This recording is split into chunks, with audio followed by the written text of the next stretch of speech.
Good evening, everybody. I would like at this time to call the March 16, 2021 Somerville Board of Education meeting to order. So please stand for the flag salute.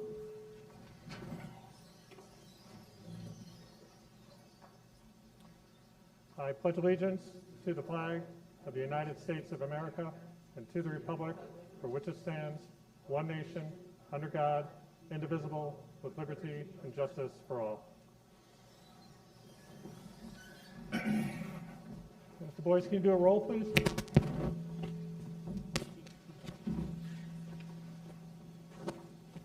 Yes. Ms. Matthews. Here.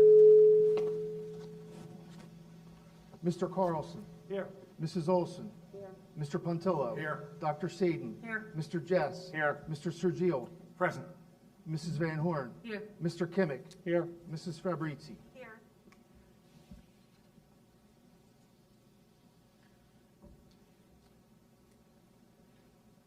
Okay, statement of public notice. Adequate notice of this meeting in compliance with Chapter 231 of the Public Laws of 1975 entitled the Open Public Meetings Act has been provided by action of the Board of Education at its regular meeting on December 8, 2020. Notices to the Courier News and Star Ledger circulated in the school district and a posted notice to this effect on the Board of Education website and the building bulletin board, Administrative Headquarters, 51 West Cliff Street, Somerville, New Jersey. At this time, comment is invited on any matter related to agenda items. Because this is the first time this year, and it's kind of exciting that we have an audience. That's indication of a increasing gradual slope to a return to normalcy. So we're very excited about that. I am just going to read our public comment guidelines so everybody's aware of them, because this is the first time we've actually had people in public for quite a while. So when permitted, public participation shall be governed by the following rules under bylaw 9322. One, a participant must be recognized by the presiding officer and must preface comments by any announcement of his, her name, place of residence, and any other group affiliation if appropriate. Each statement made by the participant shall be limited to 3 minutes duration. No participant may speak more than once on the same topic until all others who wish to speak on that topic have been heard. All statements shall be directed to the presiding officer. No participant may address or question board members individually. The presiding officer may interrupt, warn, or terminate a participant's statement when the statement is too lengthy, abusive, obscene, or irrelevant. Request any individual to lead the meeting when that person does not observe reasonable decorum. Request the assistance of law enforcement officers in the removal of a disorderly person when that person's conduct interferes with the orderly progress of the meeting. Call for a recess or an adjournment to another time when the lack of public decorum so interferes with the orderly conduct of the meeting as to warrant such action, and waive these rules when necessary for the protection of privacy or the efficient administration of the board's business. I only read that because this, again, is the first time in quite a while that we've had people in person. And as I say, I know everybody here is extremely invested in the district, and again, I think it's just a good idea for us to always keep in mind just that there are rules that govern the public comment portion of the meetings. So at this time, there is the opportunity for public comment on any items related to the agenda items. Are there any public comments at this time? There are no online comments at this time. I believe I see one person whose hand is raised. Mr. Sullivan, can you come up to the microphone, because it's hard for us to hear up here and see, to be honest with you. These lights are.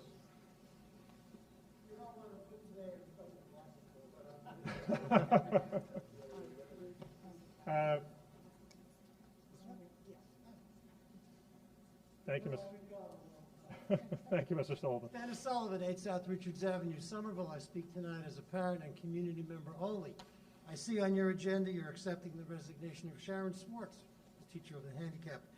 I had the pleasure to work with Sharon for many of my years here in town.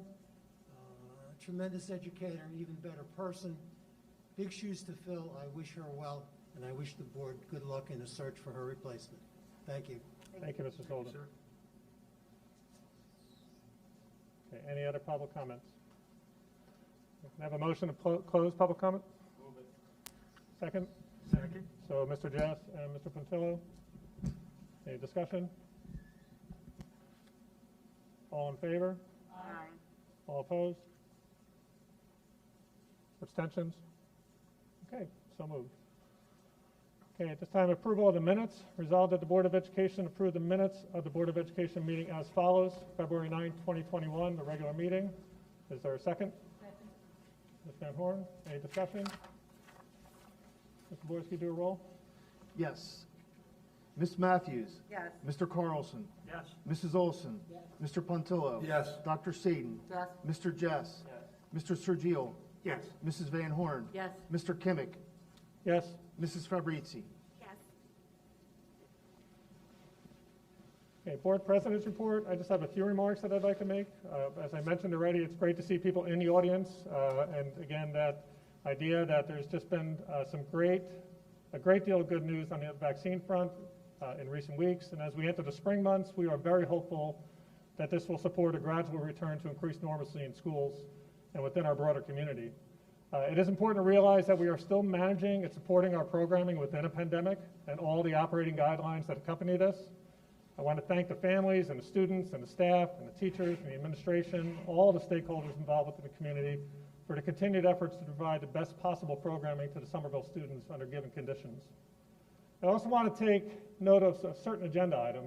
There's a lot on today's agenda, so this might get missed.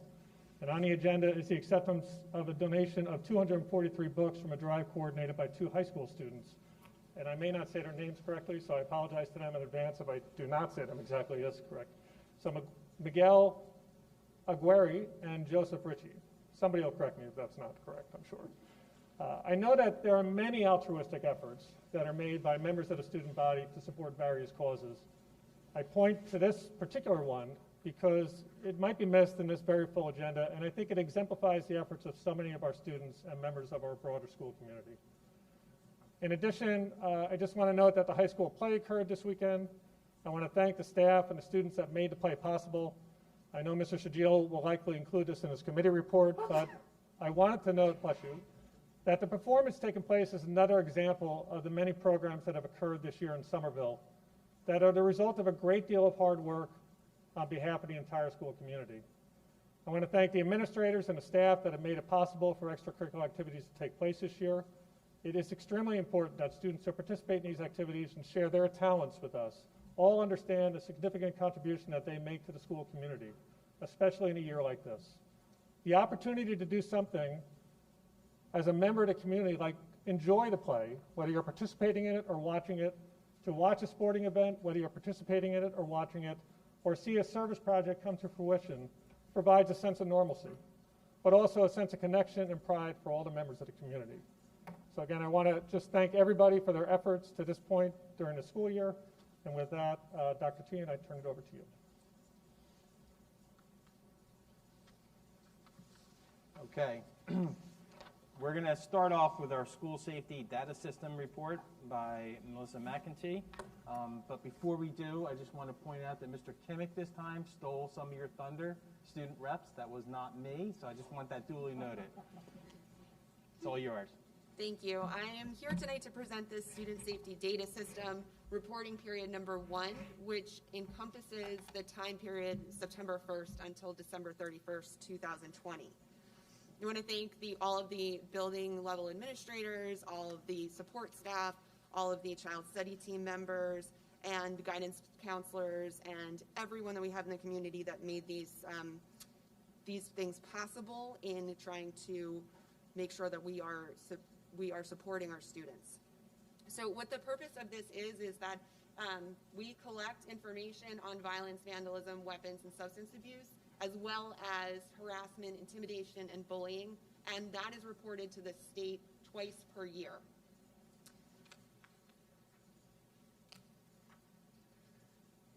This is the first reporting period, and we will have another reporting period at the end of the school year. And this is just a chart that I will share with you to show the numbers from 2013 all the way up until this current school year. As you can see, our numbers are quite low this year, with only 3 total incidents for this school year so far. What the SSDS tries to ascertain are the numbers of violence, vandalism, weapons offenses, and substance offenses, as well as HIB cases within the district. As we can see, so far this year, there were only 3 reported substance offenses within the district, and every other category, we did not have any reports.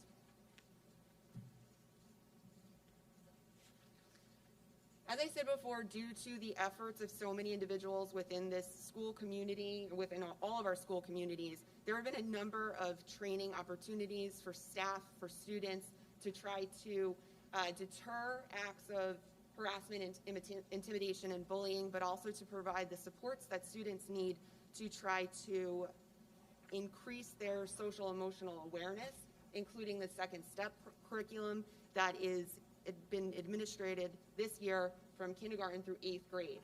We also have a number of committees, the Green Dot Committee, Youth Services, and the Violence Prevention Coalition. And we also had a number of staff members participate in the Youth Mental Health First Aid training. The counselors provide supports for all students, and they make sure that we are teaching students the hallmarks of appropriate behavior, tolerance, and respect for one another's. So if we look at the data so far for this year, at the high school, there were 2 HIB investigations. Both investigations concluded that they were non-confirmed, meaning that they didn't qualify any of the targeted areas under the HIB definition. And at the middle school, we had 1 investigation, again, that was non-confirmed, and Vanderveer had 2 investigations, again, non-confirmed. Although these were non-confirmed cases, it doesn't mean that there wasn't outreach and support provided to those students to make good choices in participating through school and with their fellow classmates. And all cases are given a unique identification code that is reported to ensure the confidentiality of any student that is involved in those cases. It's reflected in the executive session minutes, and everyone has access to the reported acts of school violence through attendance in the Board of Education meetings, and for this year, through virtual attendance in the Board of Education meetings. Our HIB grades are posted on the website, which can also be found for any member of the public wishing to see that. Are there any questions? Thank you.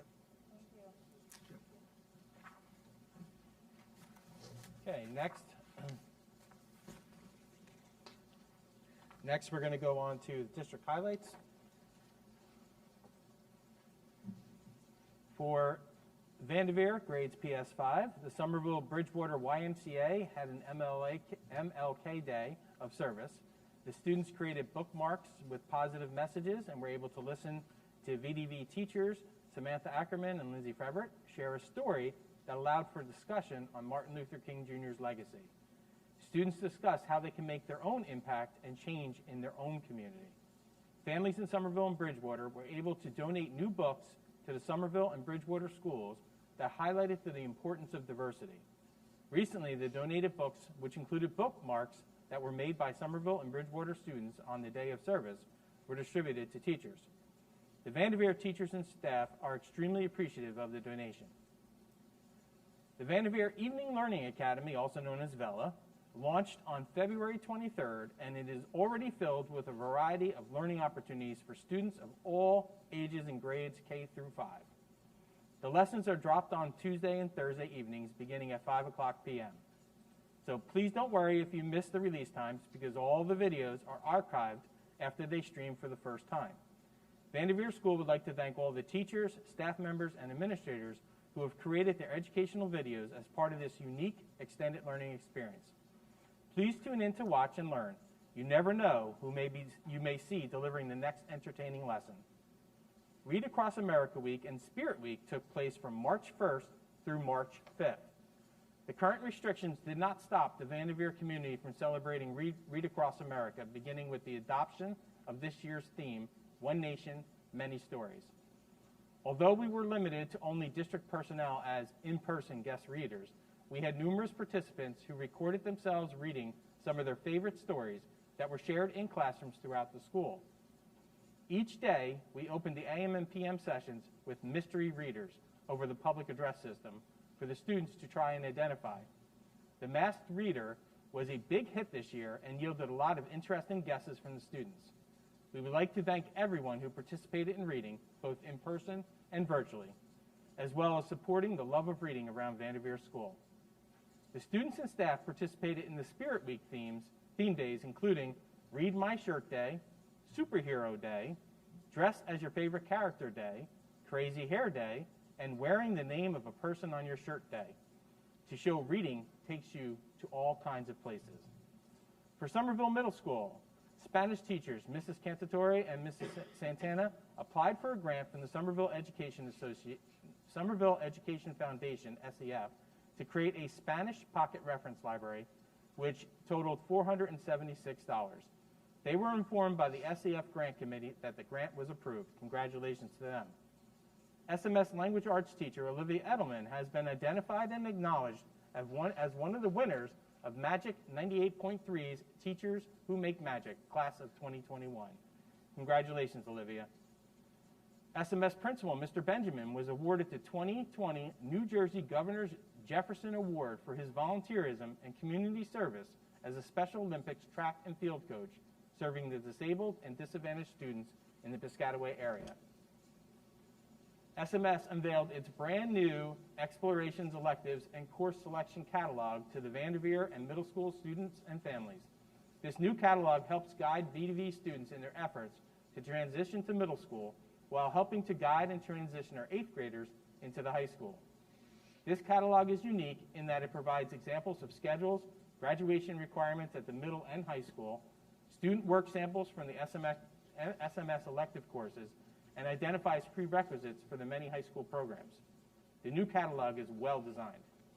And that concludes this part of the district highlights, but we're going to now move on to a budget highlight. So I'm going to turn it over to Mr. Boyce. Thank you, Dr. Tehan. At this time, Dr. Tehan and I would like to review the budget book that all board members have in front of them tonight. We encourage board members to review this information over the next few weeks, although we are going to go through it tonight, and contact Dr. Tehan and I if you have any questions.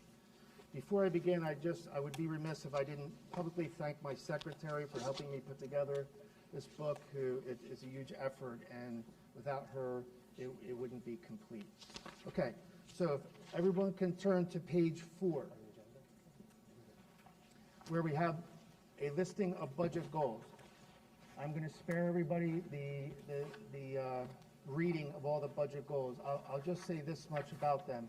The general goals are fairly consistent from year to year, but the specific goals are completely different each year and are specific to the year that we're budgeting for.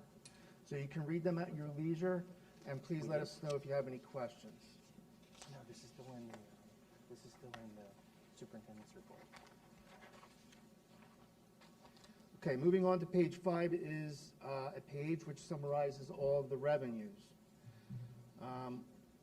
At this point, we're going to move through each major revenue category in our budget book. So if we can turn to page 6, we can begin with state aid.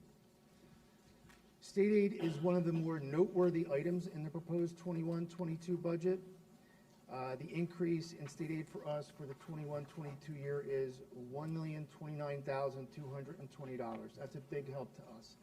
State aid is driven through a funding formula, which was most recently amended in July of 2018 by Governor Murphy when he signed in S2 to legislation. That legislation essentially looks to shift money from districts that are considered overfunded to districts like us who are considered underfunded over a 6-year period. Keep in mind that Somerville has been underfunded for years, and state aid has been essentially flat since 08-09 until S2 came about. So these bumps in state aid are very much needed. Moving on to our next major revenue category is Branchburg Board of Education tuition. The first chart that you see is a chart that probably board members are accustomed to seeing at this point. It's something that we've been showing for a few years because it is somewhat compelling given the shift in enrollment between Branchburg and Somerville students. As you can see, in 13-14, we were as high as 66% of the high school represented Branchburg students. Next year, we're looking at that number being 57%. That's important because the two towns share the payment of high school expenses based on enrollment percentages. Despite that dramatic change since 13-14, the other takeaway from this chart is that things look like they will level off fairly, they will stabilize going forward for the next few years. This is a very unsophisticated chart. There's no birth rate trend data used or housing information. It's just simply moving students from one grade level to the next over a period of years, but it does give us a sense of what is likely to happen in the future with enrollment. Turning over to page 8, where we can look at what that enrollment information translates to in terms of Branchburg tuition dollars for the Somerville Board of Education. And if everyone can focus in on the chart in the middle of the page, you can see the current year tuition is broken down. This is just an analysis we do internally between what tuition is coming our way for capital projects and what's coming our way for operating expenses. And as you can see, the operating expense increase is what you would expect in the area of 2.5. It is 2.5%. But the reason why the Branchburg tuition is more than you would expect to see for the 21-22 year is because of capital projects. And we only have one for next year, and it's the high school track, but it's an expensive one. And that's why we limited it to only one project. But it did cause somewhat of a little spike in the tuition just because that particular project is so expensive. This is something I discussed with the Branchburg VA as well. Moving on to our next category is fund balance. We are relying on $1.25 million to balance our budget. We can reasonably expect to regenerate that amount every year, so we feel comfortable balancing the budget on $1.25 million for the 21-22 year.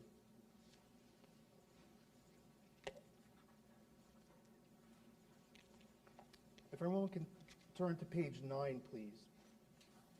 First item on page 9 is capital and maintenance reserves.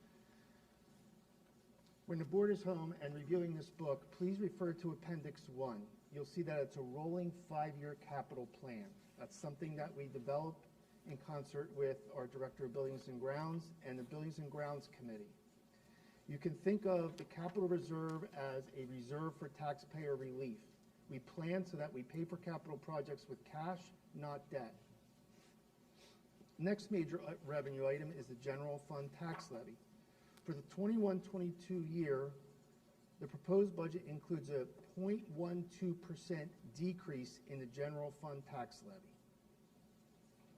As a result of that decrease, we will generate $495,000 of banked cap. And just so everyone remembers, banked cap is not money in the bank, but rather unused cap room that we can save or bank for the next 3 years. So with this budget, we will then have $743,000 in banked cap room for the next 3 years. Or actually, $495,000 will be for the next 3 years. $247,000 will be for the 22-23 budget, should we feel the need to use it. But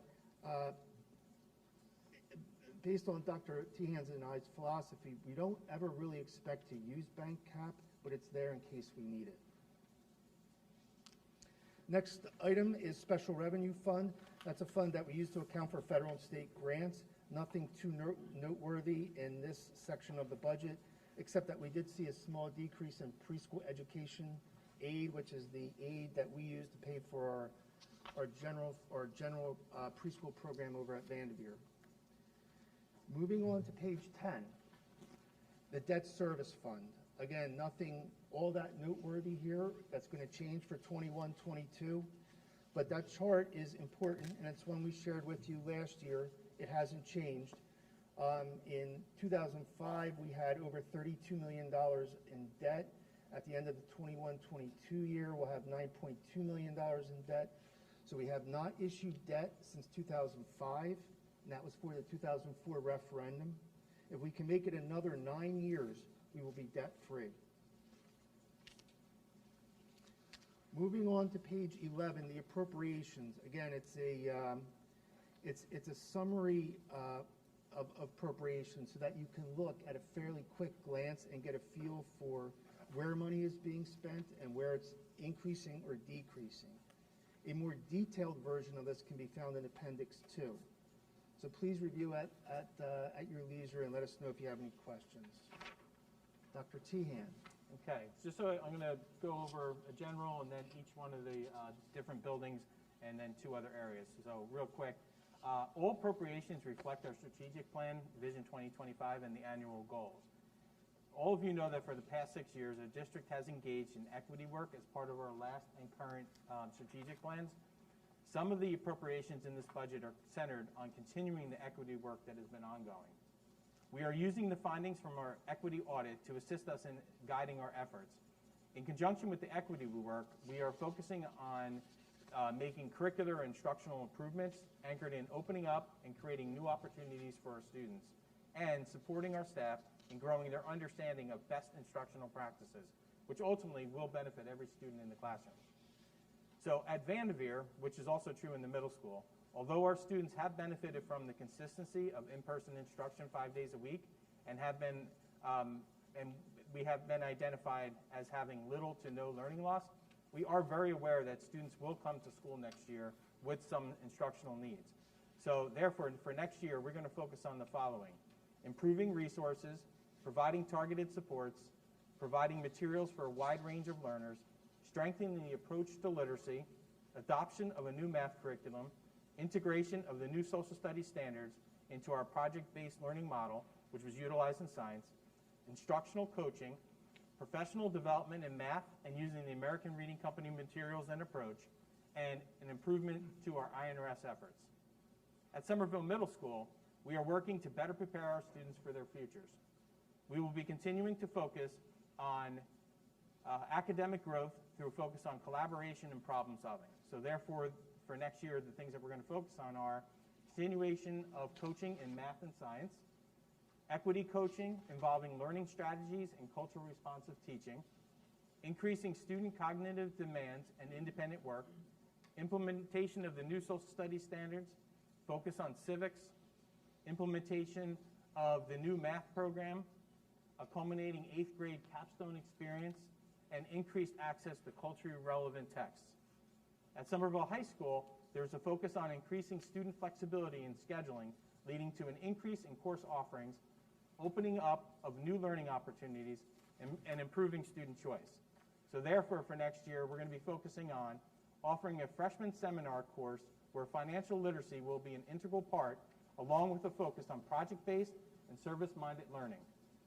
Continuation of the use of the National Writing Project through a partnership with your university, common language between English Language Arts and Social Studies, and continuing with providing the professor in residence in partnership with William Patterson University. In the area of technology, we will continue to offer our one-to-one Chromebook initiative. This will be accomplished through a comprehensive refresh cycle, which we've explained each year, and that will best ensure consistent technology budgeting of the associated costs. Staff will be transitioning from MacBooks to Chromebooks, and a second device will be provided to staff as we provided this year in preparation for any instructional model that we will need to deliver next year.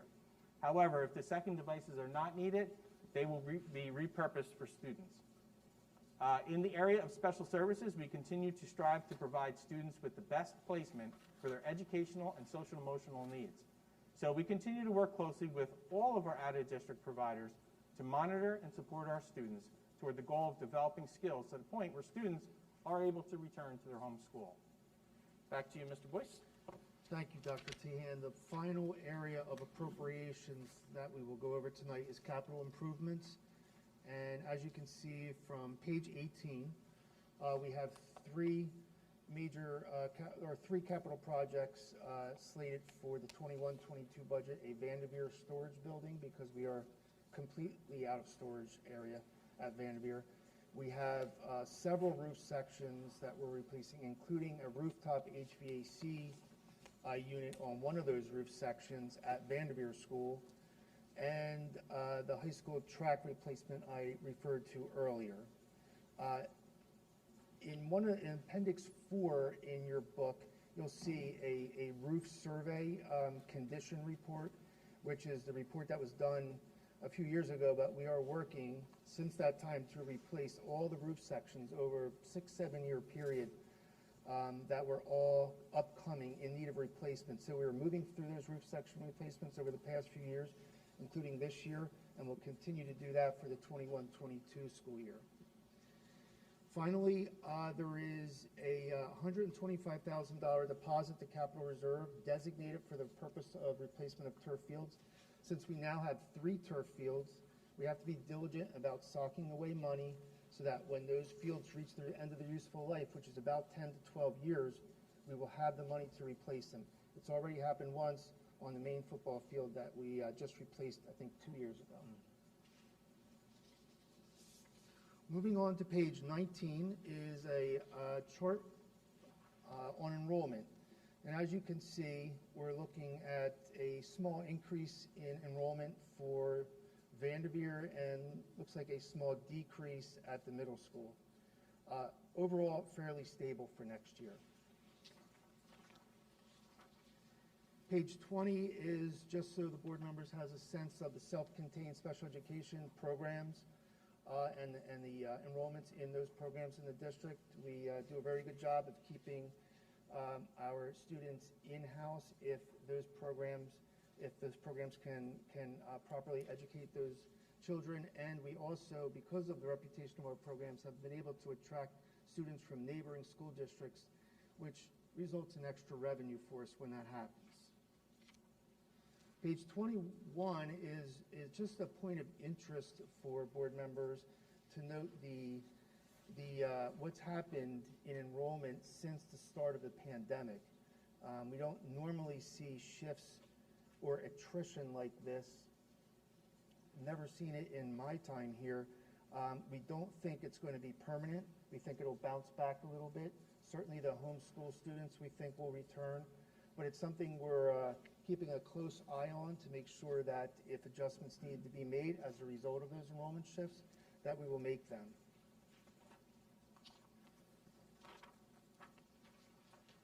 Page 22, just a quick chart on our debt there, which I had talked about earlier, but there's just a little bit of debt that we have left. It's not callable at this time, so we're not looking to do any refunding. And the final piece of information I'd like to review is the property tax impact.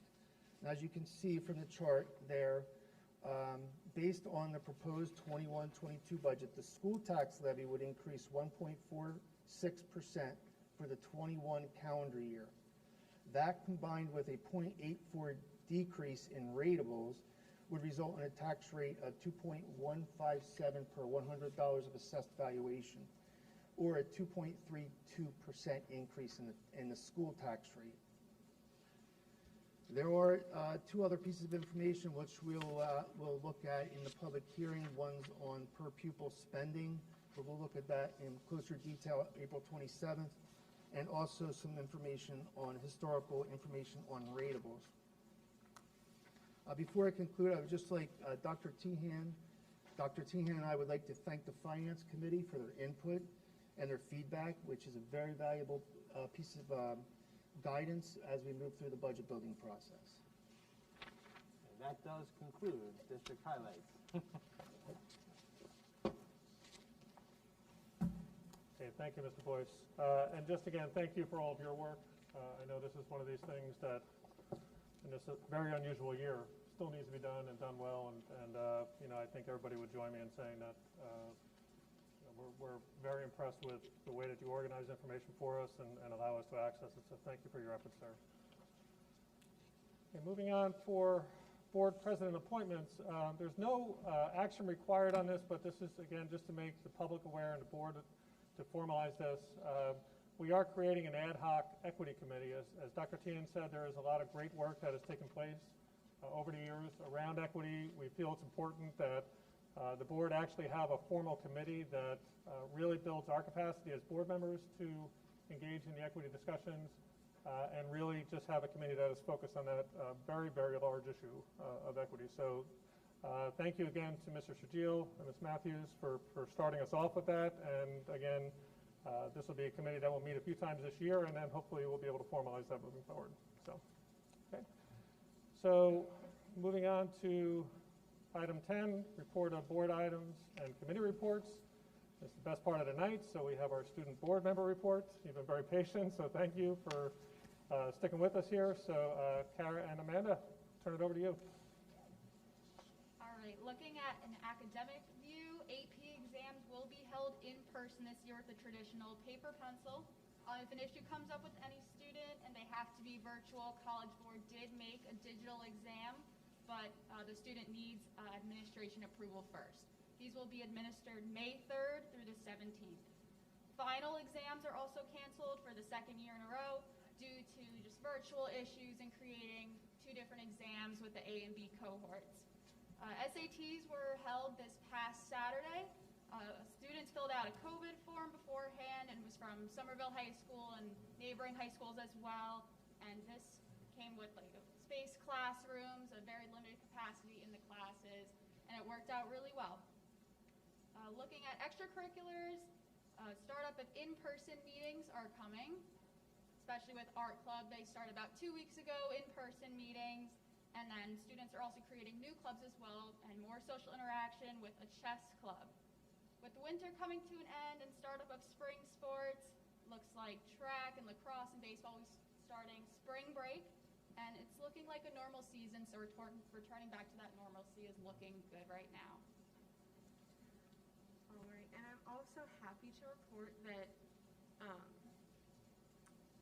there are now going to be some senior activities going on that in the past we haven't been able to do just because of distancing regulations and stuff like that. So every year the senior class comes together to do a little water gun fight. It's called Senior Assassins. So that is on this year. It's starting up next week. We're getting all of our forms in and everything this week. And it's an annual senior event. You'll be able to be distanced if there's any in-person contact. You're supposed to wear masks if you know you're going to be around those people. There's brackets, and you're competing for a grand prize of cash prize. Each person puts in $20, and there's teams of 4, and then each week you're paired up with another team, and you have to basically get the other team out. And if by the end of the week that other team is tied with you for the amount of people in your group, you have to have a little shootout at White Oak Park, and after about 45 minutes, if there's still no conclusion, there will be a coin flip. So there are some other rules there's a lot of rules, so I'm not going to go through all of them. But the ones conflicting with school, so you're not allowed to shoot at people during the school times or on school property, just so that people aren't tempted to stay home. And you're also, like clubs and sports and stuff, you're not allowed to get people out during those as well, just because you don't want people staying home just because they don't want to get out during the game. So that's very exciting, and I know a lot of the seniors are signing up. We have a Twitter account going if you guys want to follow it and stay updated. And then, like Mr. Kimmick said before, the musical happened this weekend. I believe it was The Theory of Relativity. I myself was sad I did not get to attend. I was at work both nights. But I heard it was amazing, and so congratulations to everyone who was involved. It was virtual, so it was live streamed, but you had to buy tickets online. And I know there were people at work. I work at Alfonso, so there were people there live streaming it from their seats. So it was really cool to just see that people were still involved in it and able to watch it, and that it was able to happen. So that was really fun.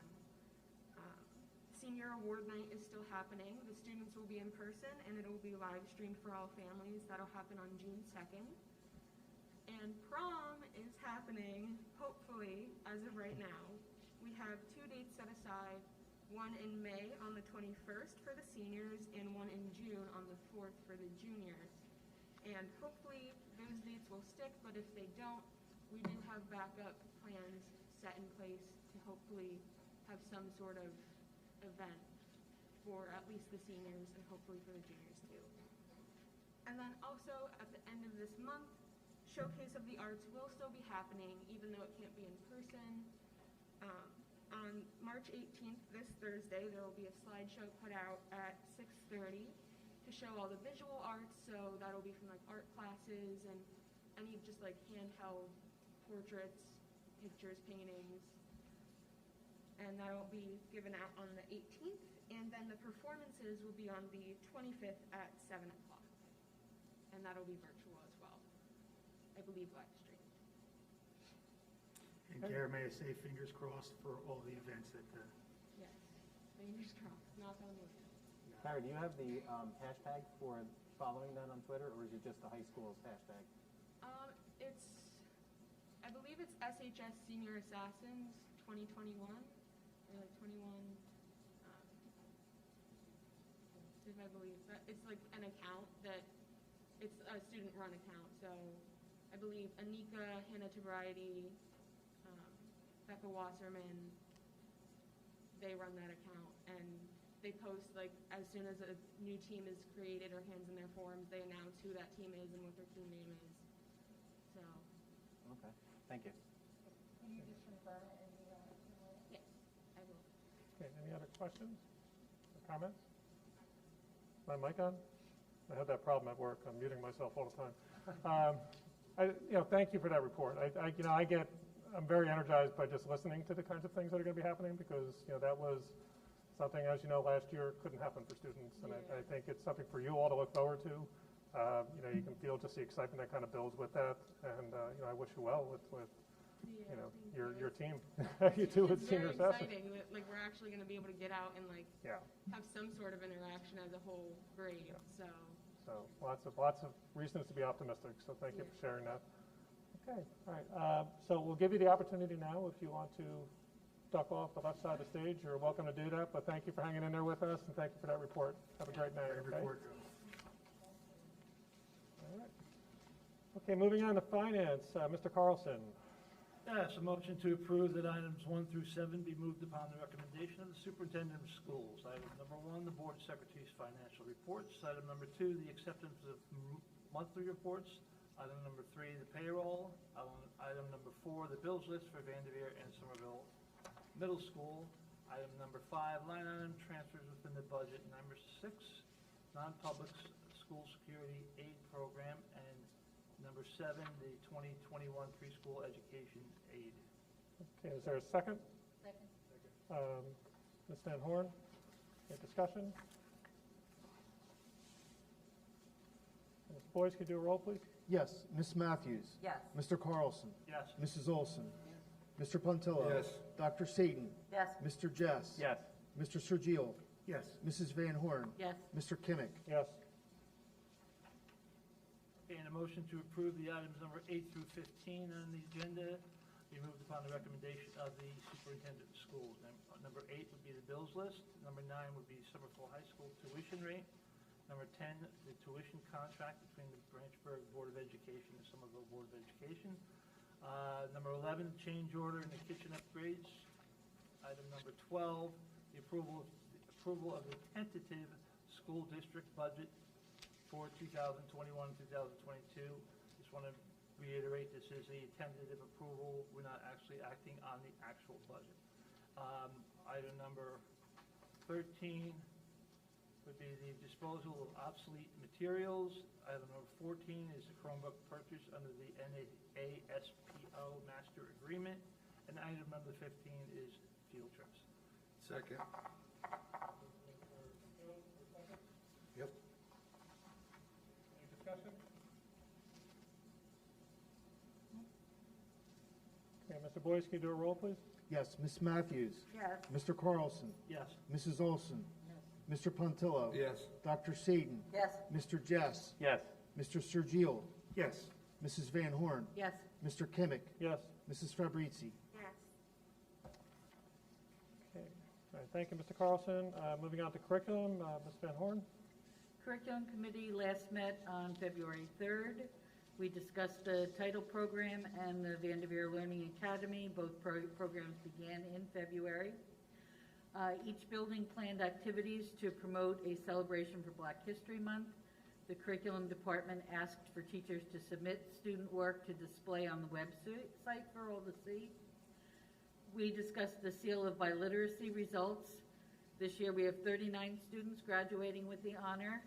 We tested more students for the Seal of Biliteracy this year by opening it up to all Spanish 4 students.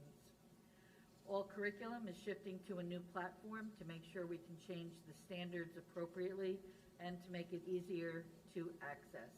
We also discussed the freshman seminar class that will begin next year. All right, motion to approve item 1 upon the recommendation of the superintendent of schools, the algebra prep course for Somerville Middle School students in grades 6 and 7. Second. Mr. Sergio, I believe, was the second. Okay, discussion? Mr. Boyce, you do a roll? Yes, Ms. Matthews. Yes. Mr. Carlson. Yes. Mrs. Olson. Yes. Mr. Pontillo. Yes. Dr. Sadin. Yes. Mr. Jess. Yes. Mr. Sergio. Yes. Mrs. Van Horn. Yes. Mr. Kimmick. Yes. Motion to approve items 2 through 7 upon the recommendation of the superintendent of schools. Number 2, harassment, intimidation, and bullying report, an unconfirmed case at the high school. Number 3, Somerville High School early graduation requests. We had 2 students, juniors at Somerville High School. We're approving their request to graduate in June 2021. Number 4, another Somerville High School student request to complete their senior year at Somerville High School. Number 5, Middle Earth Mentoring Program. Number 6, a donation to the Somerville School District. That's the books that the students had collected. And number 7, travel expenditure resolution. Second. Is that Ms. Sadin? I believe so. Ms. Sadin? Okay. Discussion? Okay, Mr. Boyce, do a roll, please. Yes, Ms. Matthews. Yes. Mr. Carlson. Yes. Mrs. Olson. Mr. Pontillo. Yes, but abstain on item 5. Was that Abstain on item 5. 5? Okay. Dr. Sadin. Yes. Mr. Jess. Yes. Mr. Sergio. Yes. Mrs. Van Horn. Yes. Mr. Kimmick. Yes. Mrs. Fabrizi. Okay, thank you. Okay, item D, buildings and grounds, Mr. Pontillo. Yes, first I want to thank Mr. Gabriel and his staff for the hard work they've been doing for the entire pandemic, making sure that our HVAC systems are working properly and making sure that our buildings are safe and clean and healthy for our teachers, our staff, and our students. I'm sure they've done an exceptional job. I've been able to sit in and watch discussions around the energy it takes to make sure we're in that position to provide a safe environment for everyone involved. With that said, at Vanderveer they repaired an elevator. At the middle school they've repaired an HVAC system. At the high school they've repaired a boiler. They replaced some locks and doors that were broken, and they repaired a HVAC unit. All work orders in all buildings are being completed in a timely manner. Okay, thank you, Mr. Pontillo. Moving on to technology. Yes, the Technology Committee met earlier this month. Grade 2 Chromebook exchange is happening. Second grade students will exchange their Samsung Chromebooks for 2-to-1 touchscreen Chromebooks this week, actually. The preschool devices, trying to find technology that works with little fingers and little understandings. Hybrid learning is strongly recommended. Staff devices, the instructional staff is singing goodbye to their MacBooks, some with joy and some without. Instructional, they need to shift over to the Chromebooks as well. Cybersecurity, Melissa McEntee and her team continue to do diligence on keeping us safe out there in the internet. There's a big cyber test that's going to be launched in April, and we will keep you updated on that. And statewide testing, which I know you all love. We're still waiting on what that might look like.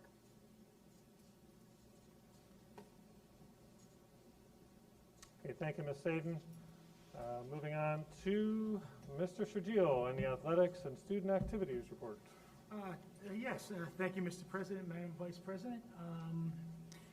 Well, the first thing I'm going to say is it's been quite some time since I'm actually speaking to a live television audience, so I may get a little nervous. But with that said, welcome to all of you. I also first want to thank always our boots on the ground. That's Kiara Matthews and Amanda Grace. And also, Mr. President, I kind of want to reiterate what you had mentioned earlier.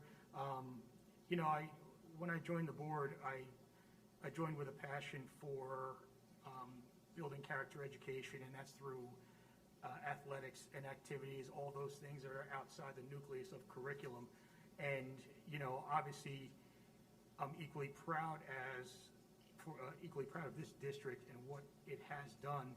We are one of the smaller districts, but I think we offer a wide range of positive choices for our students, and it's no different during this pandemic and how challenging that has been. So I apologize if I missed anybody, want to recognize Athletic Director Davis. I think he's in the crowd tonight. Jerry Foley, all the administration staff, and ultimately you, Dr. Keenan, and Mr. Boyce for your leadership in maintaining as much of that sense of every day for our students, our activity members, club members, and athletes. So with that said, hey, happy daylight savings to all of you Ville faithful out there. It is great to see and hear that you're all well, and we're all getting better with each passing day.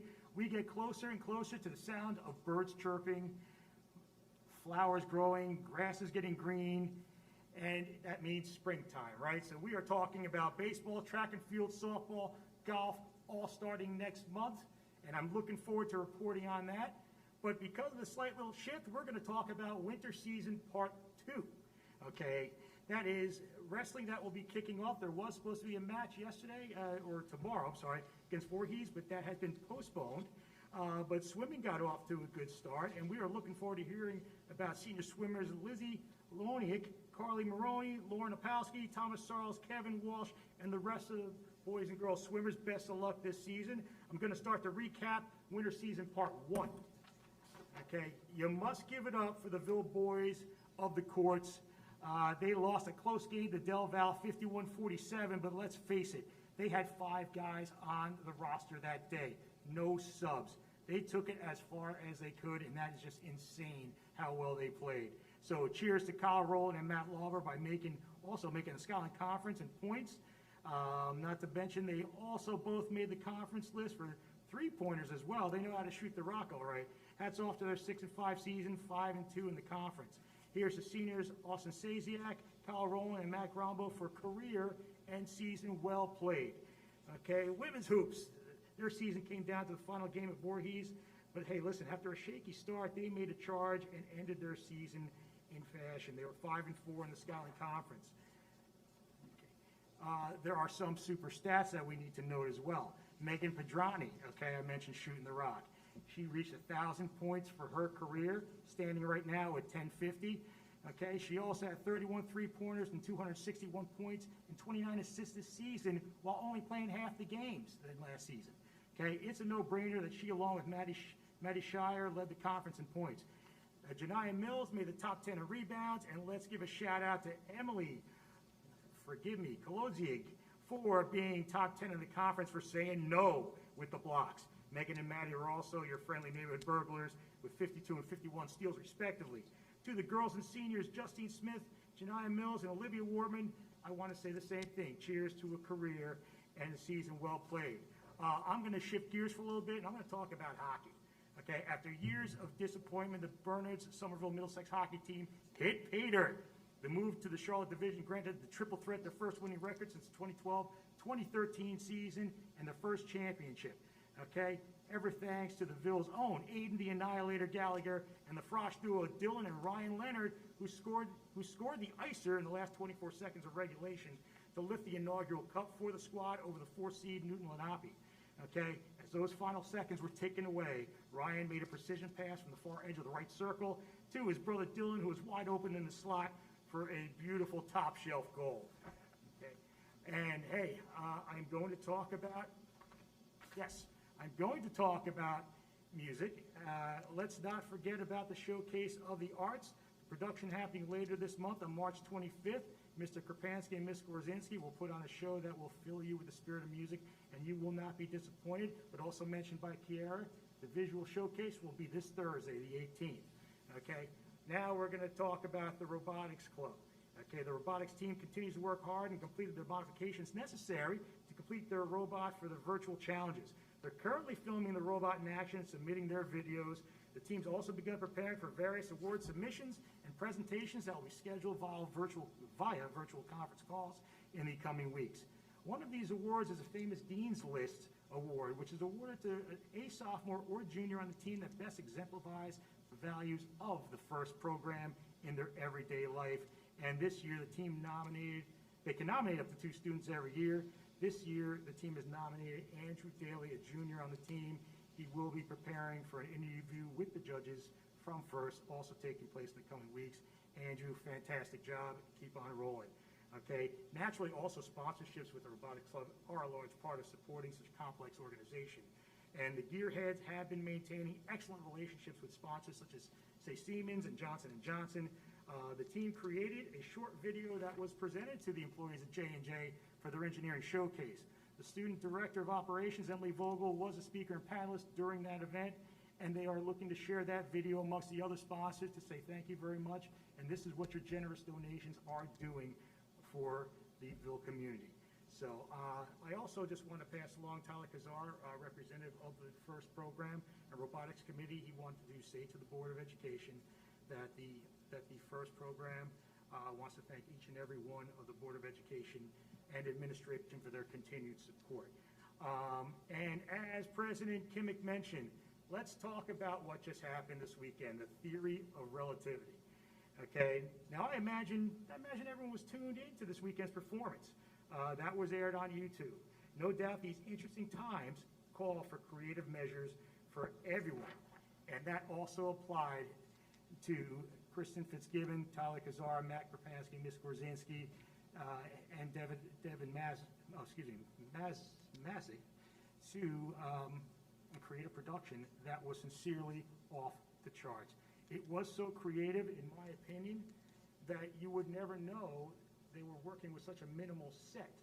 That's how beautifully the production company and everyone was able to do it. And all we had to do was focus on the brilliance of Mr. Aiden Broadbent, Mr. Pye himself, Noah Saden, and Allison Lopak in lipstick. I'm just naming a few, and shout out to a very proud mom all the way in that corner. Victoria Piccolo with the cake scenes. Okay, let's see. The full company with the transition from apples to oranges. Julia McKenna for Julie's song, and so much more. For close to an hour and a half, I have to say wow to the cast, crew, music pit, everyone who was involved with that for such a scintillating performance. So, I think we can give them a round of applause for that. So, 2 more items to close out. I just learned about one college signing. Ashley Frankel has committed to Fairleigh Dickinson University to play some football. That's soccer. And also, I just wanted to make a mention, too, that every year the Police Unity Tour, they employ a lot of the students here and the engineering students and Ms. Conklin's advertising committee to create a coin that is used to help raise funds for that Unity Tour. And I just wanted to give a big shout out to Lindsay Cox and Nick Vidal for creating that coin this year. So I don't have any information on how to acquire that. Obviously, Officer Vito would have that information. If anybody is interested, please contact him. So, Mr. President, Madam Vice President, I think that's everything I have here. Thank you very much, Mr. Shadil. I think that the parents I've spoken to about their students' opportunities, their children's opportunities, the word they use all the time is gratitude and just being grateful for the opportunities. So I think I can't really add much more to what you just summarized so well. I don't know how I feel about having additional seasons for you, though, because it just gives you more to discuss, but that's fine. We'll go with it this year. It's all good. All right. Dr. Tian, so personnel? Okay, for PS 8, resolved that the Board of Education approve and/or accept the following appointments upon recommendation of Superintendent of Schools. All appointments and salaries are contingent upon verified documentation. Number 1, as Mayor Sullivan had alluded to earlier, sadly we are accepting the retirement resignation of Sharon Schwartz from the position of teacher of special education. She's been here over 30 years.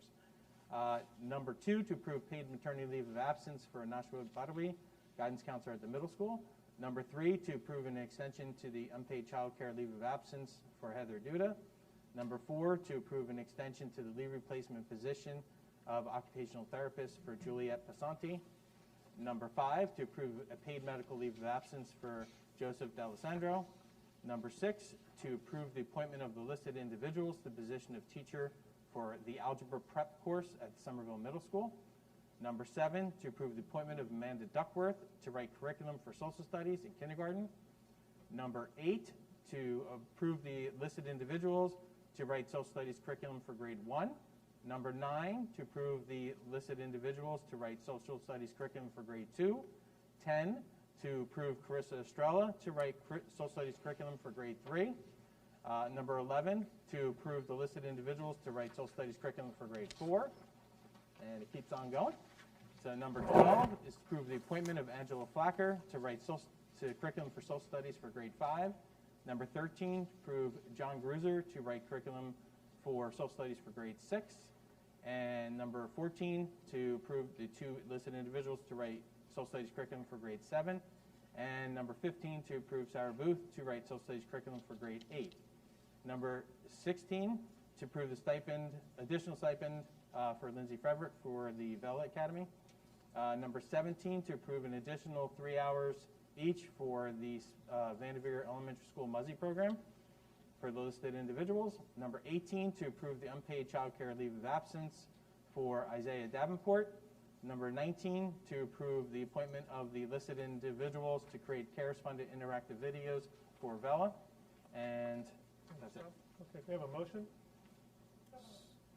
Ms. Matthews, I think it was, and Ms. Van Horn is the second. Any discussion? Mr. Boyce, can you do a call? Yes, Ms. Matthews. Yes. Mr. Carlson. Yes. Mrs. Olson. Mr. Puntillo. Yes. Dr. Sadin. Yes. Mr. Jess. Yes. Mr. Sergio. Yes. Mrs. Van Horn. Yes. Mr. Kimmick. Yes. For 9-12 and district-wide, resolved that the Board of Education approve and/or accept the following appointments upon recommendation of the Superintendent of Schools. Appointments and salaries are contingent upon verified documentation. Number 20, to approve the following newly created positions of custodian and maintenance technician. Number 21, to approve the appointment of Hilda Hernandez to the newly created position of custodian at the hourly rate. Number 22, to approve the appointment of Ronald Bernstein to the newly created position of maintenance technician at that hourly rate. Number 23, to approve the listed individuals as coaches. Number 24, to approve a change in dates to the paid maternity leave for Rebecca Bell. Number 25, to approve the appointment of the attached list of individuals to the position of coach for the spring season. Number 26, to approve the appointment of the listed individuals to the position of volunteer. Number 27, to approve the appointment of David Damashki to complete his field placement under Scott Haid. Number 28, to approve the appointment of Ryan Ewer to write curriculum for Algebra 1, Units 4 and 5. Number 29, to approve the appointment of Ryan Ewer to write curriculum for Geometry, Units 2 through 5. Number 30, to approve the appointment of the listed individuals to write curriculum for U.S. History 1. Number 31, to approve the appointment of the listed individuals to write curriculum for U.S. History 2. Number 32, to approve a paid medical leave of absence for Joseph Scudari. And number 33, to approve the appointment of Amy Sarbuka to the position of substitute. Okay, is there a motion? Second. Mr. Carlson and Ms. Sadin was the second. Any discussion? Okay, Mr. Boyce, can you do a roll, please? Yes, Ms. Matthews. Mr. Carlson. Yes. Mrs. Olson. Mr. Puntillo. Yes. Dr. Saden. Yes. Mr. Jess. Yes. Mr. Sergio. Yes. Mrs. Van Horn. Yes. Mr. Kimmick. Yes. Mrs. Fabrizi. Yes. Okay, thank you, Dr. Tian. So that brings us to old business. Are there any old business items that board members would like to introduce?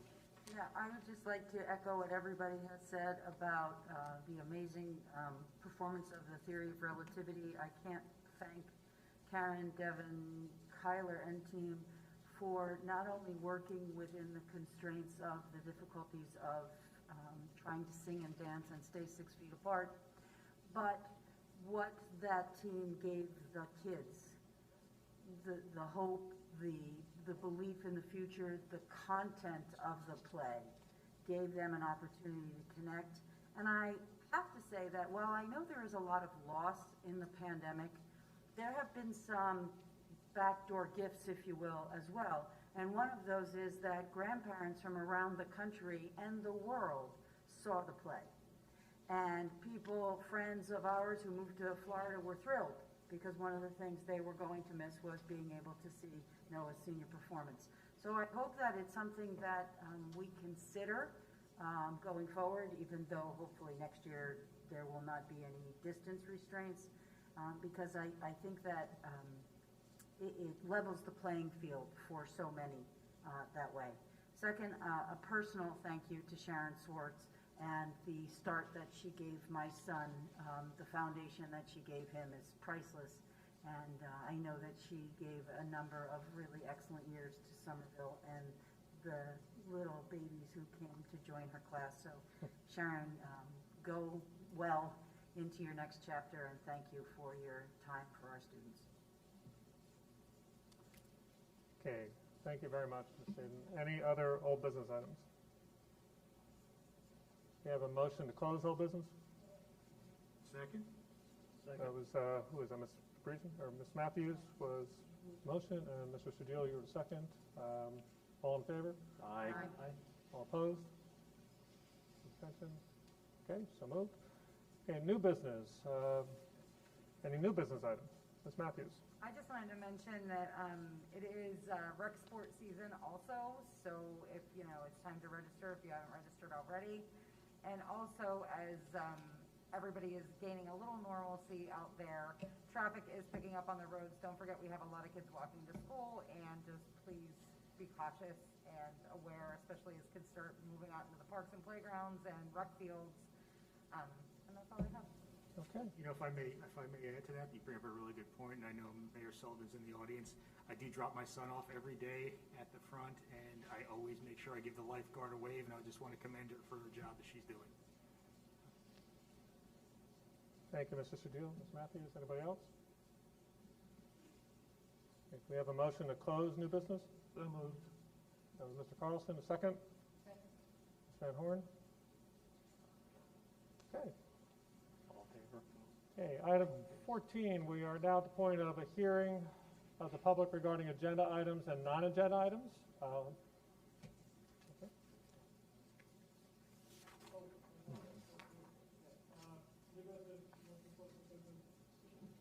You need a vote. So moved. Aye. Thank you.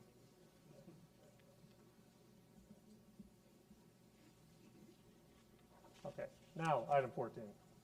So we've now reached the point of the hearing of the public regarding agenda items and non-agenda items. Again, just remind everybody that the guidelines for making public comment were shared at the beginning of the meeting. We would ask that anybody that is going to make a public comment, please approach the mic, make sure that you state your name, and again, any affiliation that you have, and we'll go from there. Thank you very much.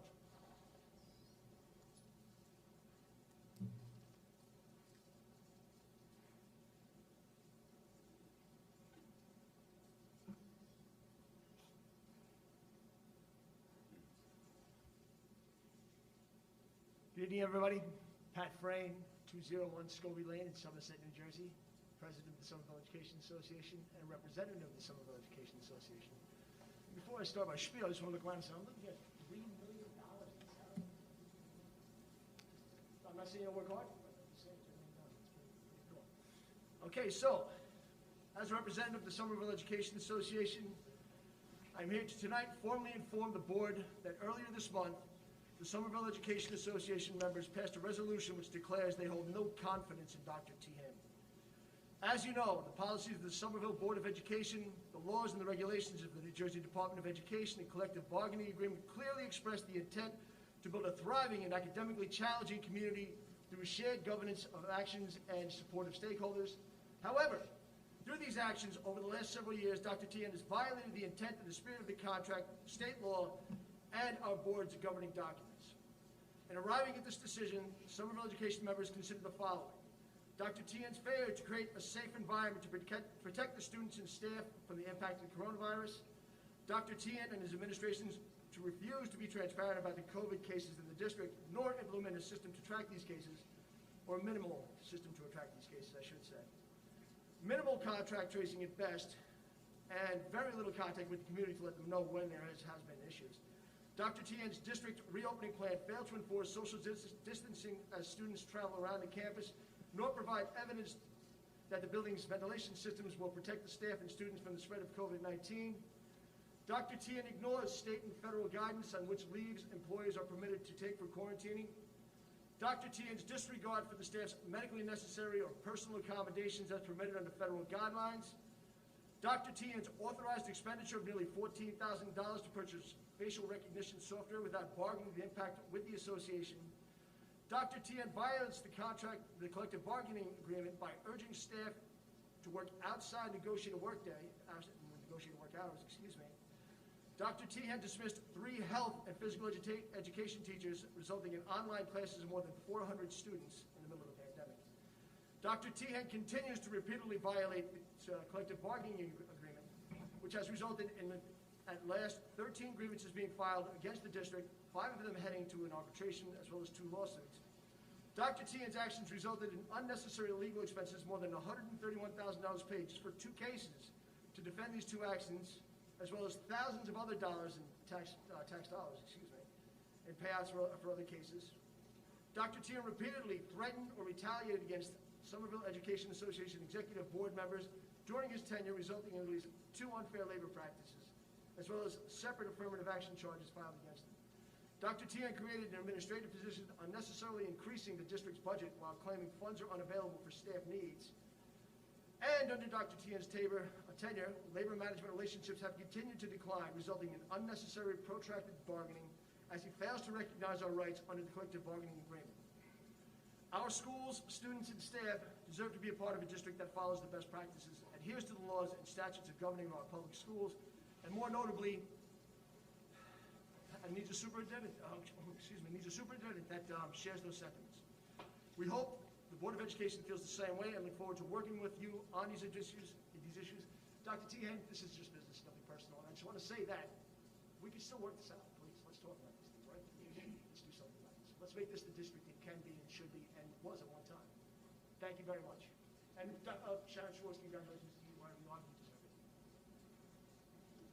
it. Okay, thank you for your comment. Other public comments?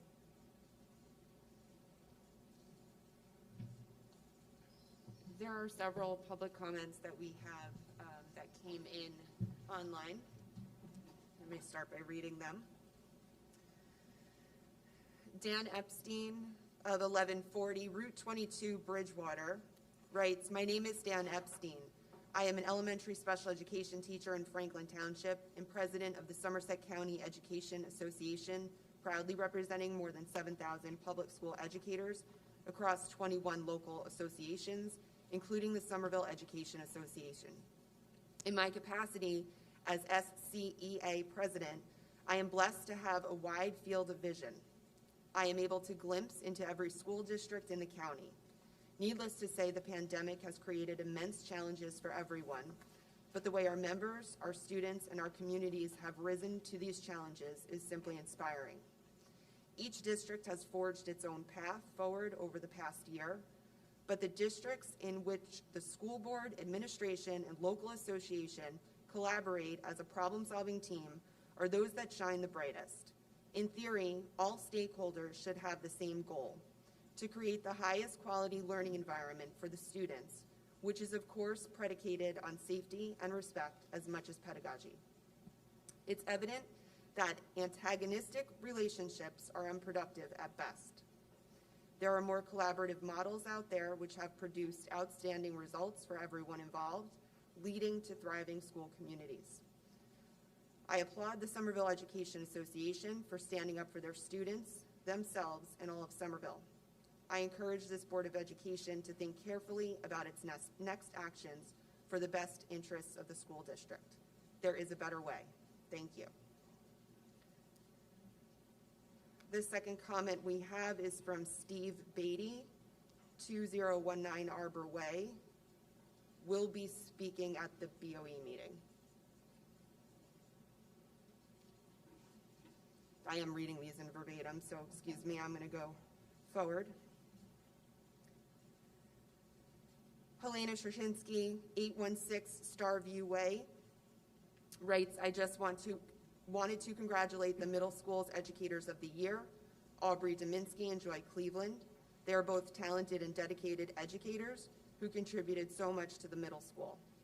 I would also like to congratulate Nick Petranco, who was nominated by his peers for January Staff Member of the Month because of his exemplary professionalism, resilience, and positive attitude. We have several more.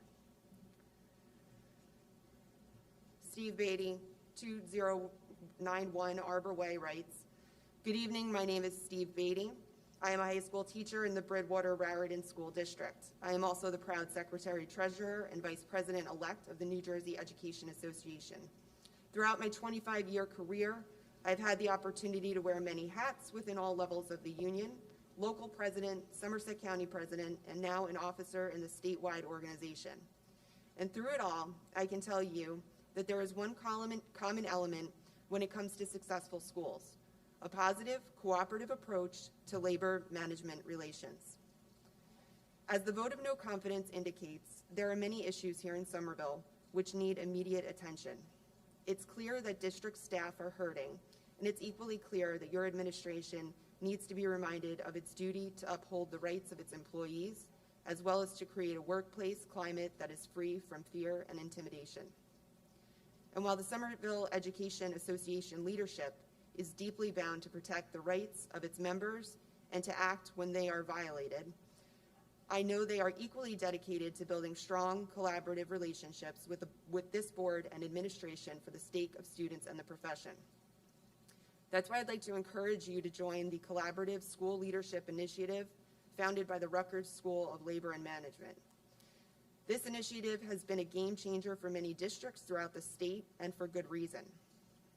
When researchers at Rutgers began to study the impact of union management partnerships in public education, they discovered that schools which embrace collaborative leadership, in which administrators work together with educators and their unions on curriculum, instructional practice, and policies, reported higher student achievement and employee satisfaction than schools that employ top-down change.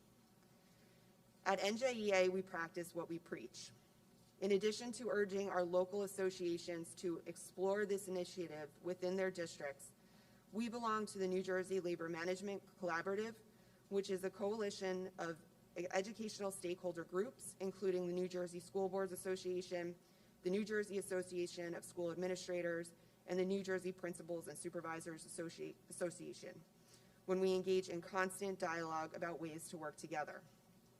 It is my understanding that the SEA has made this offer before to no avail. I won't speculate as to why you may not have been willing to join with them. However, I will offer you this. You are now at a very public crossroads. You have been presented with a list of serious issues, and immediate action is necessary and imperative. Instead of continuing this battle, choose to find ways to work together.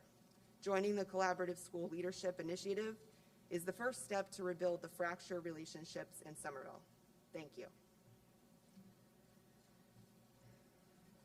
Sally Booth, 33 Bullion Road, Basking Ridge, writes, I would like to acknowledge the hard work and dedication of two middle school teachers, John Grusser and Michael Anderson.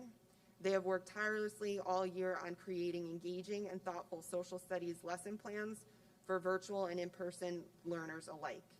Their love of learning and teaching is evident in all that they do, and I couldn't ask for better colleagues. Sharon Gornick, 548 Carlton Street in Bound Brook. She writes, while I'm on hall duty relieving many teachers who go multiple periods in a row without a break, I have gained insight into many cross-curricular connections. In addition, I have also seen many lessons that combine the material they are teaching with life circumstances, thus enhancing the engagement and retention of the material by the students. Thank you, Ms. Kessler, Ms. Lawless, Mrs. Kobos, and the many others I get to interact with during fourth period. You are a blessing to me and our students each day.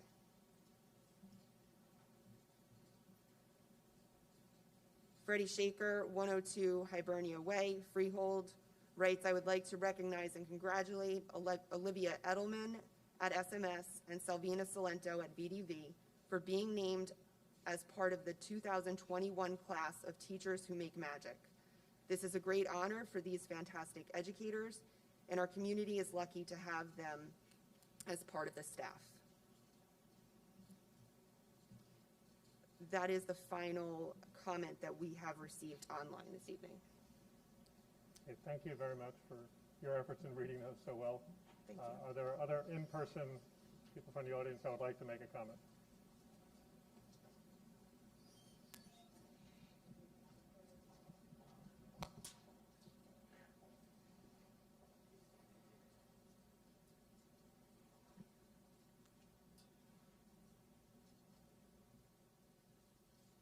It's so weird to talk with a mask on.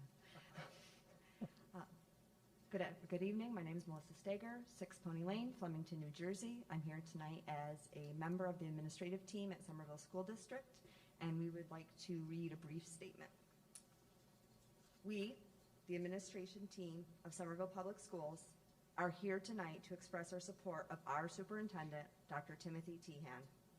We have full confidence in his decision to always put teaching and learning in a safe and supportive environment at the center of our daily practices within the district. Thank you.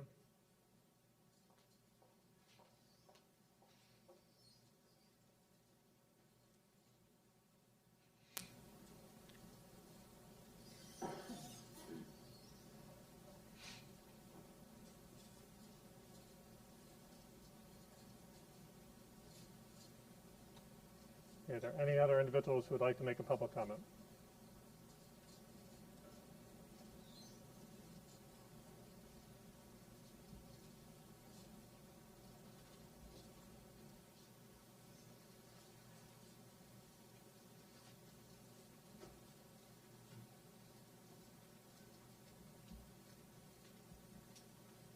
Good evening, Ron Shimagala, 18 Fieldstone Drive.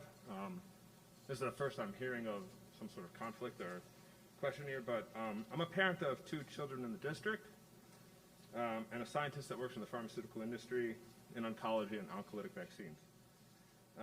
At the start of the shutdowns in 2020, I watched my children, who are very good students, struggle with the lack of social interaction inherent with these shutdowns. The effort toward balance that I've witnessed in 2020 and 2021, it has not been optimal at every point, but I think it's been a balance where I've seen my children thrive in a well-balanced and yet seemingly safe environment. Personally, I've seen the devastation this pandemic has caused on the disregard for the normal prevention of disease, healthcare, and mental well-being. As a public citizen that has attended Dr. Tehan's brown bag lunches, I have found confidence in this district's leadership to date, and I look forward to continued success and progress. Thank you very much. Thank you.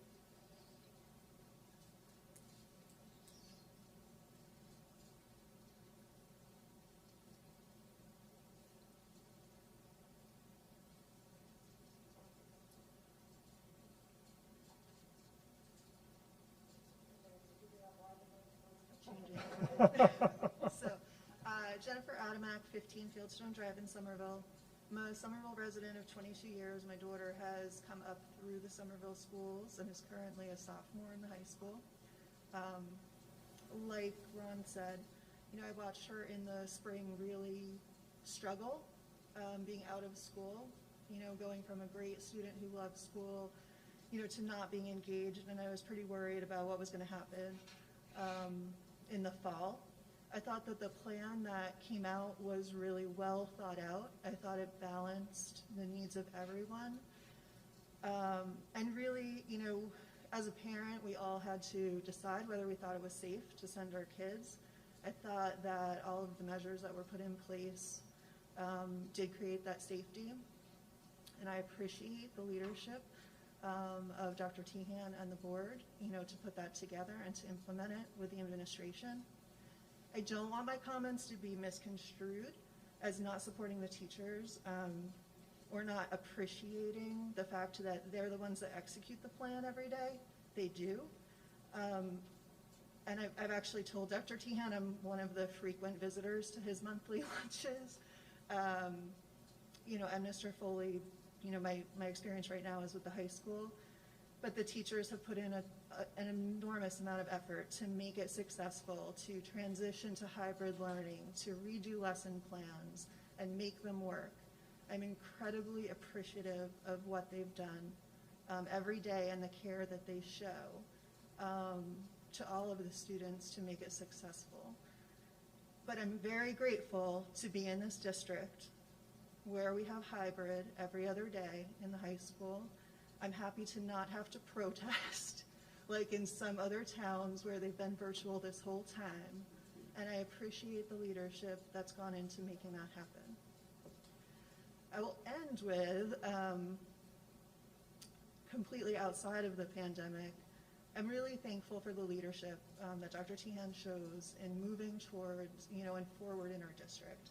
I think there are a lot of things, really great things, like the changes to the Option 2 program that just came out in the high school have been really well received by the parents. I think, you know, all of the changes to the STEM and the continued expansion of those programs, you know, I think are in large part due to his leadership, and I'm appreciative of that too. Thank you. Thank you.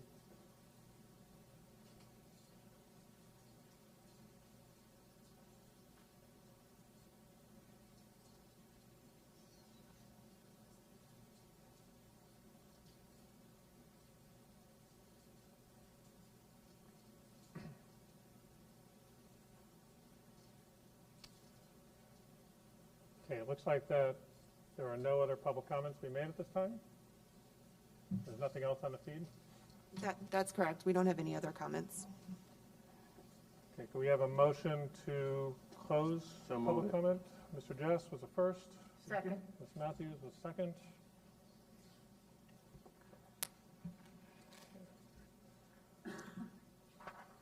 Okay. What's that? Yeah. All in favor? Aye. All opposed?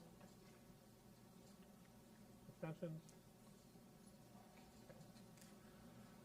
Okay, I want to thank everybody who made public comments tonight and shared their perspective and their opinion with the board. You know, I just want to say I do believe it takes a great deal of composure to make a public comment.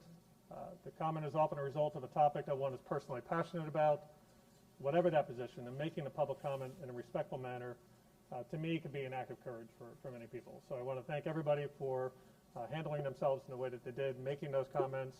I know that people, again, when you get driven to make a comment, there's usually a passionate point that you have when you're doing that. On behalf of board members, I can assure everyone that the comments presented tonight by the SEA were listened to very carefully, as were all the other comments. I can assure everyone that the issues that were presented tonight were communicated transparently by Dr. Tehan to the Board of Education when he was made aware of them. And along with the communication of the issues were an accounting on his part of each SEA concern regarding the vote of no confidence. That was, again, something that Dr. Tehan made the board aware of as soon as he was aware of the action that was taken. I think it's vital for everyone to realize that one of the most important jobs the Board of Education has annually is the evaluation of the superintendent. The superintendent is the only employee of the district evaluated directly by the board and not by another district employee. His most recent evaluation led to the issuance of a 3-year contract, of which he is in his first year. And I share this because Dr. Tien's body of pre-pandemic work was of such high quality that the Board of Education unanimously approved a new contract. And that brings me to the body of work during the pandemic. The goal of the Board of Education this year, shared by Dr. Tien, was to develop a return-to-school plan that addressed health and safety guidelines and returned students to school as fully as possible. And under his leadership, Somerville is one of the only districts to have K-8 students in person daily from the onset of the school year. And in addition, students at the high school have had a consistency of in-person programming that other districts in the area have had a great deal of difficulty managing. Students, as mentioned earlier this evening, have been able to participate in extracurricular activities across the year, and it is understood that staff are the backbone of this program. But the coordination and the management of the many components is representative of the collective efforts that involve all stakeholders. We are still in a crisis, and while challenging for all involved, the roadmap for the decisions that Dr. Tien and the administrative team have created have required and continue to require constant coordination. All of this takes place while addressing the behind-the-scenes operations that occur in any given year. The return-to-school plan facilitated by Dr. Tien with input from stakeholders has been used as a model by other districts, and if the plan fell short of conformity of CDC guidelines or state guidelines, our district, as well as those other districts who have utilized our plan, would not have implemented it, and it would not have served as a model in the manner that it has. So again, I want to thank everyone who made a comment tonight. I'm sure that everyone on this stage will personally reflect on what has been shared this evening. It is the judgment of the board that Dr. Tien's efforts, just like the teaching staff's efforts as a whole, during the pandemic have exceeded any reasonable expectation that we could have had. So at this time, I would like to read a resolution in support of Dr. Tien and his entire body of work for consideration by the board. The resolution of the Somerville Board of Education. Whereas on March 16, 2021, the Somerville Education Association adopted a vote of no confidence in Superintendent of Schools Timothy Tien. And whereas on March 16, 2021, Association President Patrick Frayne provided the Board of Education with the reasons for that vote. And whereas many of the reasons offered by Mr. Frayne were vague generalizations, potentially inaccurate or gross exaggerations of the truth, and now therefore be resolved that the board wishes to reaffirm its support for Dr. Tien and expresses that it has complete confidence in his leadership, his ability to create and maintain a safe learning environment that has enabled our schools to remain open, dedication to adhere to the law, district policies, and a collective bargaining agreement, ability to be fiscally and academically responsible, and in constant communication and fully transparent with the community. And be it finally resolved that a copy of this resolution shall be provided to Mr. Frayne by the board secretary with the request that Mr. Frayne disseminate the resolution to the entire Somerville Education Association. So I request a motion to accept the resolution. Mr. Pentil, second. Mr. Shugiel. Is there any discussion by the board? Mr. President, I have a question for you. Are we discussing just the resolution, or are we free to discuss the comments that were made as well by members of the public at this time? At this time, I think most of the comments were relative to the resolution, so that would be fine. I'll wait till we vote on the resolution. So I would like to say, echo all that was said in the resolution. I too, as Mr. Epstein remotely shared with us, has had the distinct honor and privilege to serve as an educator for more years than I'm happy to admit.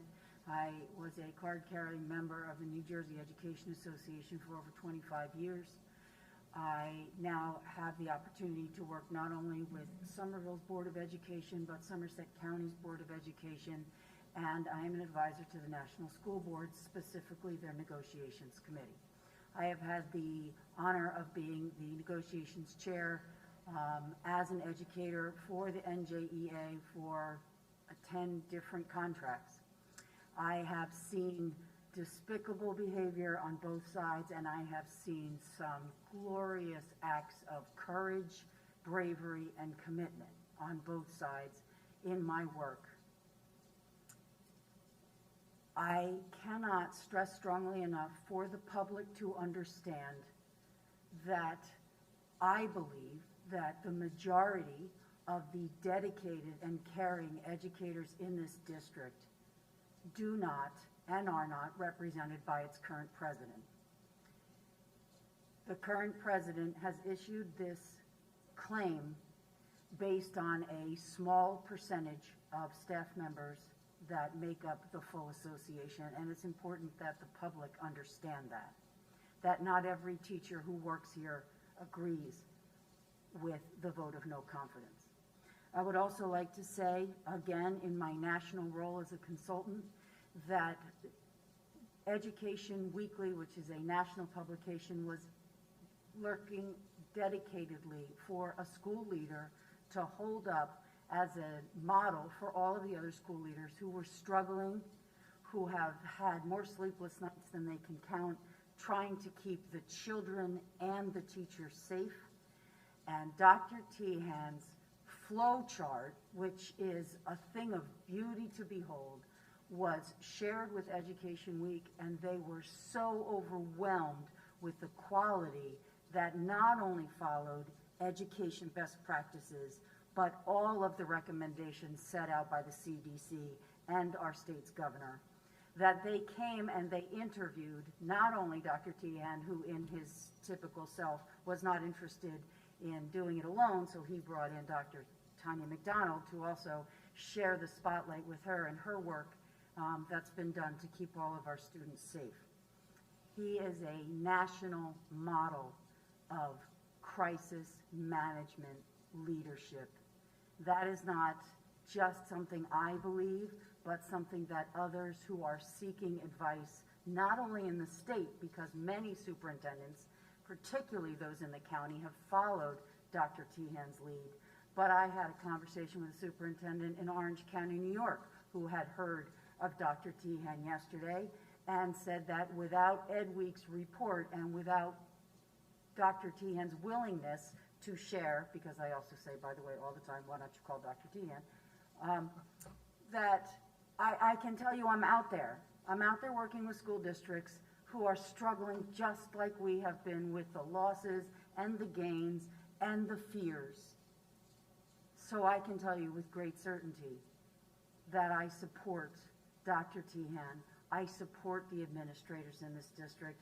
I support the educators who are on the front lines every single day for my children and everybody else's children.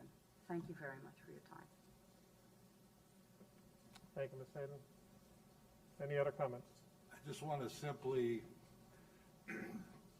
state that I think we have a phenomenal school district. I think we've done phenomenal work. And I think it takes the whole body, the whole team, from the janitors to the superintendent, to make this district work. And despite SEA leadership, okay, leadership, not membership, we've done a phenomenal job. I talked about, at the last meeting, we talked about trust. I happen to, because I believe in collaborative efforts and partnership, I took a workshop with the Rutgers Cooperative Labor Management at the School Boards Association.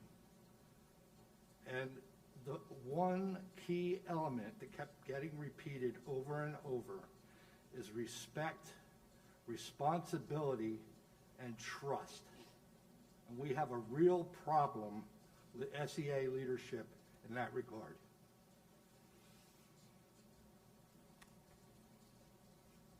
Any other comments? Discussion? I guess I'll make it quick. You know, obviously I told you where my passions lie, and you know, Dr. Teahan, you and I have known each other now for probably about 5-6 years, and I just remember the conversations we had when you came on board, and we've had you know, a lot of good conversations. I've learned a lot from you, but the one thing I really am proud of is your transparency and your honesty, and we've been through several discussions together, and with that, you have my 100% support and backing. Thank you. Okay. With that being said, Mr. Boyce, can you do a roll, please? Yes. Mr. Carlson? Unfortunately, because my brother is technically an employee of the school, I must recluse myself from showing my support Abstain? for the resolution. Okay. Mrs. Olson? Absolutely, yes. Mr. Pontillo? Yes. Dr. Sadin? Yes. Mr. Jess? Yes. Mr. Sergio? Absolutely, yes. Mrs. Van Horn? Yes. Mr. Kimmick? Yes. Mrs. Fabrizi? Yes. Okay, resolution passes. Okay. That Kim. brings us, Before we adjourn, Mr. Justice. I would have a couple comments if I would. I was trying to hold until after the vote, but first of all, I want to congratulate Mr. Benjamin on his volunteerism award. It takes a special person to do what you do day in and day out, and I applaud you for that. Not only because of your volunteerism, but because you're crazy enough to be the principal of a middle school where the kids' hormones are raging, and having two girls who went through Somerville Middle School, God bless you. I would also like to echo Mr. Pontillo's sentiments with Mr. Gabriel. You've done an outstanding job this year, and I heard they're giving you a promotion from 1-job Jimmy to 3-job Jimmy, so congratulations on that. We all look forward to that. Technically, How do you applaud good work? More work. That's right, you applaud good work with more. One of the reasons I ran for the board 4 years ago initially was because Dr. Purnell had left, and I wanted to ensure that the district had a superintendent who was going to follow in the educational ways of Dr. Purnell, because I thought Dr. Purnell did a very good job in helping to boost the educational qualities of this district. Selfishly also because I had two girls that were graduating high school and I want to be able to handle them to a diploma, but that's neither here nor there. To that end, I fully support the resolution that was presented this evening. I also want to give you some background so that the members of the union understand where I'm coming from as well. My mother was a school teacher for 41 years. While not a member of the NJEA, she was a member of the AFT, and I can tell you that if I ever gave my mother any lip about the union, she would smack me. So, and having worked with my mother towards the end of her career on the opposite side of the table, we had many spirited discussions about the unions, but one thing, I always respected her opinion, even if I thought that it was wrong, and even if she thought that she was right. To that end, with regards to the vote of no confidence, a couple of questions that I have, and I don't expect answers now since the public portion is closed, but I'd like to know, were all schools represented? If so, what was the percentage of staff members in each school which voted? Because I've heard that hardly anyone at Vanderveer voted. And so I would just like to know what the percentage was, and also the percentage by position, teacher, aide, so forth. With regards to Dr. Teen being transparent about COVID, as Dr. Sadin said before, he provided the flow chart and had a very precise way to track everyone who was reported to have had contact with someone or to have been infected with COVID. That is no small feat, and I applaud him for that, because in the district that I work in and in other districts, I can tell you it was not done half as well as it was here.